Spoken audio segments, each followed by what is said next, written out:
pair of jeans, a shirt or two. We didn't pack as if we weren't going back. It doesn't matter if it's true. I've got a feeling love will give us what we lack. The world is waiting up.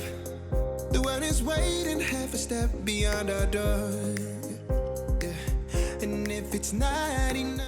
I don't know how well you guys can hear me because I have the motorway on in the background.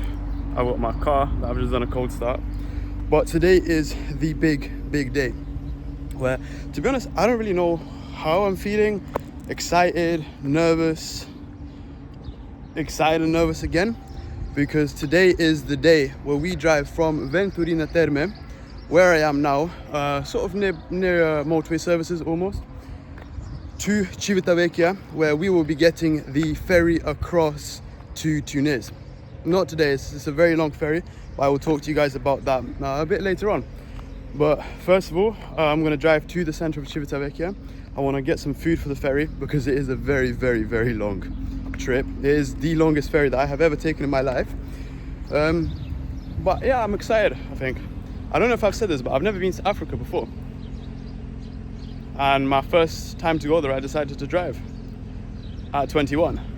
And by 21, I turned 21 2.5 weeks ago. So I don't know how smart this is, dumb this is, but you know what, we're doing it. Life's about taking yourself out of your comfort zone and about experiencing new things, which that is definitely the case for me. So anyway, enough of me talking, and let's head off to Civitavechia.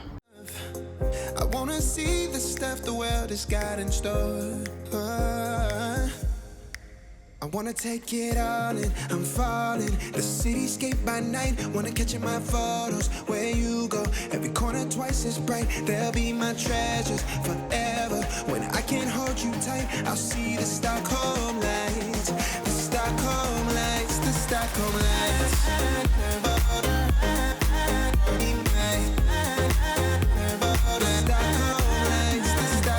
I think I have now bought everything. I've definitely got lunch for today. I've got snacks. Dinner I didn't buy because I'm just gonna get it on the boat, I feel like.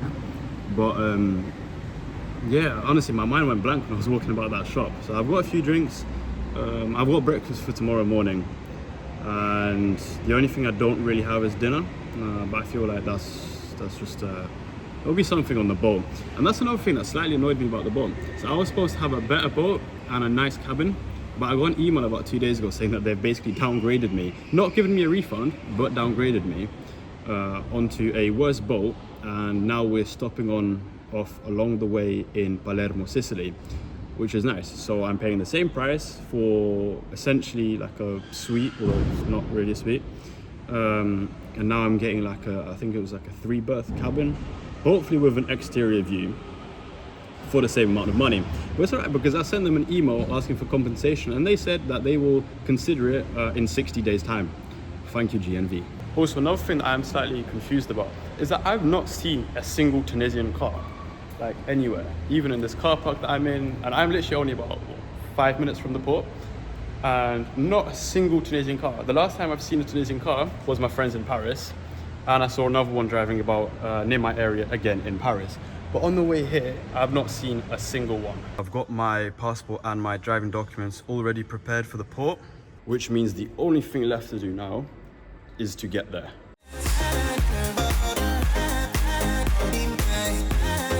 Buongiorno. Tunisi devi andare. Tunisi. Dietro quella palazzina lì, molo 14. 14? Grazie. Tomorrow feels a year away. Like the seconds, the beginning and the end. But if in time So I'm slightly confused as to what is going on. I arrived with my car, followed the signs for Tunis. And so basically what I got from the guy there, because I asked him, and he was like, okay, so leave the car, you can go somewhere and then come back for 2:30. And at 2:30 they will open the line, which apparently means they're going to be stamping the passports. So yeah, currently there is a terminal behind me which has basically nothing. I was hoping it had an ATM so I can take out at least a bit of cash because I didn't manage to find it anywhere else. But no, they don't. And the guy was like, oh, you can walk like 2 kilometers, it's fine. But obviously I am not doing that. Today, your picture's gonna bring it home to me again. The world is waiting up. The world is waiting half a step beyond our door. Oh, and if it's not enough. I've now checked into the ferry and I am in my cabin, and also that aircon is going to drive me insane behind me. Or I think is it aircon? I don't really know what it is, to be honest with you. Maybe if someone knows, they can let me know this in the comment section below. But I have genuinely got no clue, and I've also never had in any other cabin that I've been in on a ferry. So yeah, noise-wise, banging. So that'll be fun to sleep with. And also, the process is very interesting. So I arrived at the port about 1:15, and I ended up getting onto the ferry at about, what was it, 10 past 6, I think. So that was a nice long wait. I was literally just standing outside in the sun for all this direction. I went to one port guy, like the marshal, who was, to be honest, he was just chilling in his car watching Netflix. And I asked him like, oh, like, you know, where do I go? And he's like, oh, someone come. I was like, great. So to be honest with you, I had no clue what was going on, but I was expecting that, to be fair. Like, I wasn't expecting a smooth, like, I'm going from Italy to Tunisia, you know what I mean? I wasn't expecting like German Swiss style organization. But all in all, it wasn't too bad. I met some Tunisian guy, not Tunisian, I met some Algerian guy who was just traveling solo as well, and he was in the car in front of me. And to be honest, we just spoke in like a mix of half French, half Italian for like 3 hours, and he helped me with the whole process with the checking in, the car documents, and he even bought me a coffee, which was really nice of him. Even we had like a little battle of who was trying to pay, and he ended up taking my card from my hands and not letting me pay with it, and gave it back straight after. So that was very nice of him. And he told me a lot about Algeria also, which was nice. Learned a lot. Actually, very knowledgeable guy. You know, we spoke a lot about the politics, history, literally everything. Like, it was a really good conversation. And the time, to be honest, the 5 hours or so that I was outside wasn't that bad. Was a lot better than I thought, because I thought I'd just be sitting in like my car, standing about, just not really knowing what to do. This is my cabin. As you can see, it is a free berth. And I do have a exterior window, which is really nice because if it focuses, it is a bow view. So we are at the very front of the ship, and we have our private ensuite, which, to be honest, is not a bad room, but I'm still paying the price of a better room on a better ferry, because this ship, from what I've seen so far, which has been me walking into my cabin directly from the car park, it's not great. It's not great. It's about, if anyone knows the boat between Dover and Calais, which is about 1 hour and 35, it is smaller than that boat. But I'm on it for 30 hours. I wanna see the stuff the world has got in store. I wanna take it all in, I'm falling. The cityscape by night, wanna catch in my photos. Where you go, every corner twice as bright. They'll be my treasures forever. When I can't hold you tight, I'll see the Stockholm lights. The Stockholm lights, the Stockholm lights.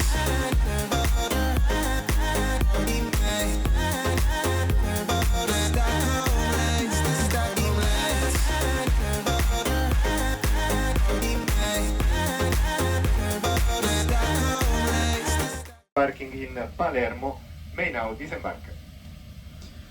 Good morning, guys. It is now day 2 on this ferry, and just a quick thing.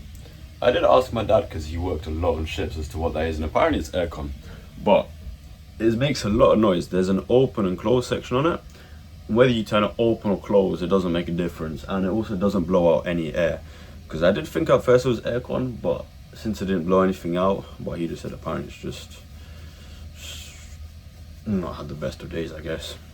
And also this bit, I still literally cannot figure it out, because I thought maybe that's to like control the aircon, but no matter what setting you move it on, 1, 6, like, it doesn't make a difference. But we have now arrived in the port of Palermo, and I got woken up. I had a nice bit of 4 hours sleep because I couldn't fall asleep with that noise. It's just so loud. And then the seas got a little bit rough, so we were swaying a bit.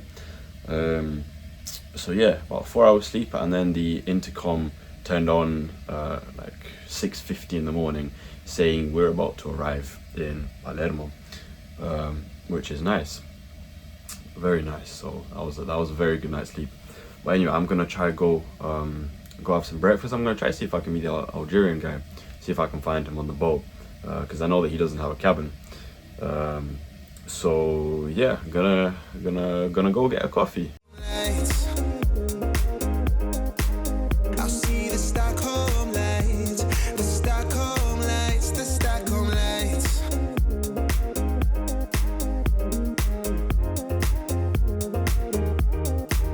The Stockholm lights. We climb the greatest heights, jump down and have a fight, and that's all we'll ever like. But that can never change my mind. When it's good, it's amazing. When it's bad, it's uneasy. I wouldn't have. It is currently 8 minutes past 4 o'clock. As you can see, I am lying down here on my bed editing day one of this trip, and to be honest, the time's gone relatively quick. I mean, I have about 6 hours or so left, depending that we arrive actually on time and we aren't late. And we left Palermo, Sicily pretty much on schedule. I think it was about 7 minutes late, so basically on time. So it's been relatively calm and quiet, but we are still in the Italian waters because I do still have phone signal, which is a bit nice. But it is starting to get a bit slow, which means that we will be coming out. So I met this one Algerian guy that was telling me, literally, like, he spoke about his whole life story. He was in the French French Foreign Legion Army, and he was there for 6 years with tours in Afghanistan and Mali. And he also had a Russian friend that he put me in contact with that was also in the in his same regiment that is now also or still living in France, although is no longer in the army. So that was really interesting. So I actually spoke with him for a bit today. We have almost arrived in Tunis. You can just about see the outline of the capital city, Tunis, right there. And so the time is currently, my watch is set on Italian time, so it says 12 minutes to 9 o'clock. And the ferry is arriving into port at 10:30 Italian time, or 9:30 local time, which funny enough is actually the same time zone as in the UK. Right now I've just got my last of things to pack there, and I will head down to the waiting area on deck 5, and then I have the amusing, entertaining customs, which should be fun. Can't say I'm massively looking forward to that, considering that some guys say it can take 4 hours. Yeah, it's okay, 4 hours. I'm just there like, yeah, to be honest with you, I just want to hit the bed, hit the hotel, hit Hammamet. So we will be driving, actually after I pass the Douane, I'll be driving from Tunis, the capital, straight to Hammamet. But one of my friends from Paris will be actually meeting me at the Port of Tunis just to give me some dinar, because there was no bancomat on the ferry and there was no bancomat in the ferry terminal either. And I tried one ATM on the motorways, which wasn't working in Italy. So I've asked him to come meet me, to bring me some dinar so that I can pay for the payage, because it is cash only. And Tunisia uses a closed currency system, which means you cannot exchange it anywhere else in the world other than Tunisia.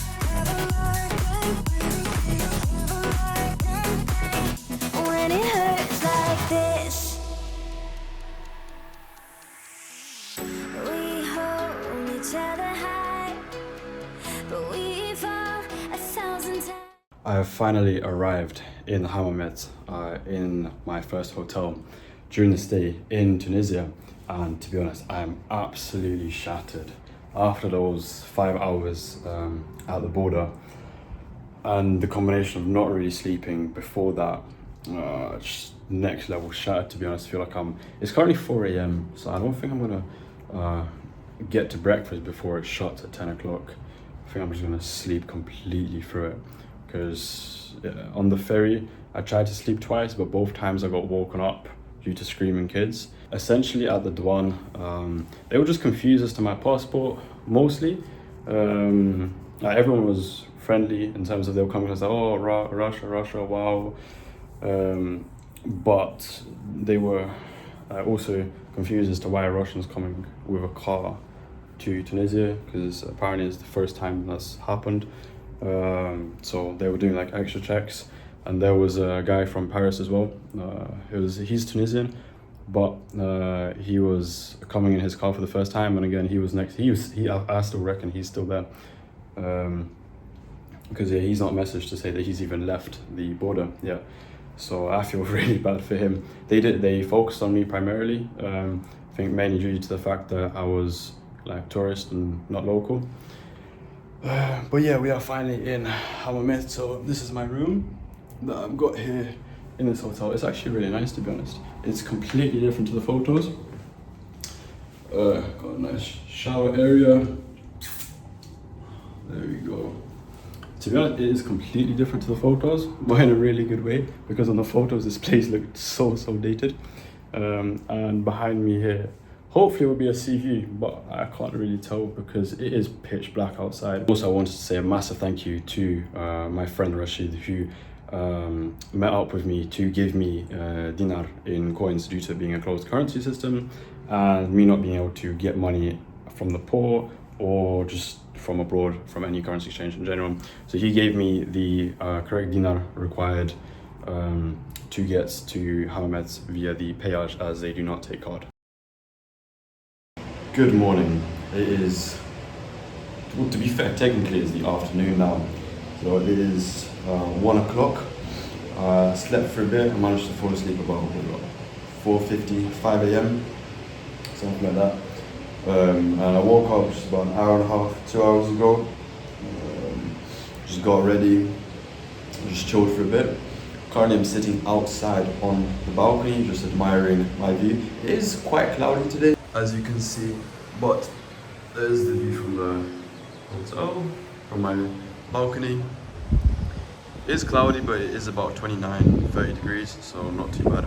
It's not actually that busy either, and we have a nice shisha lounge over there that I've already noticed. So my plan for today is I'm just going to take it a bit easy, just chill a bit. I'm going to go into the center of Yasmin Hammamet, which is the tourist zone that I'm currently in. I'm just going to go, they have like an artificial Medina. I'm just going to walk around and get some breakfast, because I did sleep through the breakfast here in the hotel. And it isn't an all-inclusive here, it's just like a breakfast only. So there's no real options right now. So I'm going to go into the fake Medina. Probably take a walk to the port as well. They have a little marina area. So probably take a look at that. And then I'm just going to chill around in the hotel. And because tomorrow we are leaving Hammamet, because it was just like a temporary little stay. And we will be driving south to Monastir, where I will be doing a lot more exploring, and there is genuine Medina, it's not like a full artificial tourist zone. So I'm looking forward to that, really looking forward to that. But yeah, I'll bring you guys along, I'll show you what Yasmin Hammamet looks like,